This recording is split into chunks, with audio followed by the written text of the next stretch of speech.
একজন শিক্ষিত ব্যক্তি অহংকারী হতে পারে, কিন্তু একজন জ্ঞানী ব্যক্তি কখনোই অহংকারী হয় না। কারণ যার মধ্যে অহংকার থাকে তার মধ্যে জ্ঞান থাকতে পারে না। কাউকে অন্ধের মতো বিশ্বাস করা উচিত নয়, তার কারণ সময়ের সঙ্গে সঙ্গে সেও তোমাকে অন্ধ ভেবে ঠকিয়ে দিয়ে চলে যাবে। এটাই বাস্তব।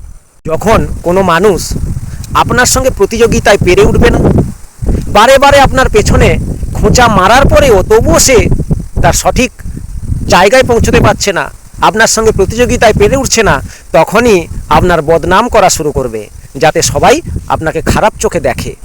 এটাই বাস্তব। কেউ আপনার বদনাম করছে মানে আপনি ভাববেন যে তার পেছনে দুটো কারণ আছে। এক, হয় আপনি পূর্বে তার কোনো উপকার করেছিলেন। দুই, হয়তো সে আপনার সঙ্গে প্রতিযোগিতায় পেরে উঠছে না।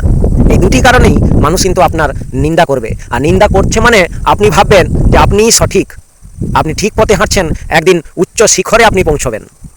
মানুষ রোগের ভয়ে কোনো কোনো খাবার একদম বন্ধ করে দেয়, কিন্তু পাপের ভয়ে কোনোদিন কারোর ক্ষতি করা ছাড়ে না, কারোর মেরে নিতে ছাড়ে না, স্বার্থপরতা ছাড়ে না। টাকা মানুষকে বড়লোক বানাতে পারে, কিন্তু কিন্তু কিন্তু ভদ্রলোক নয়।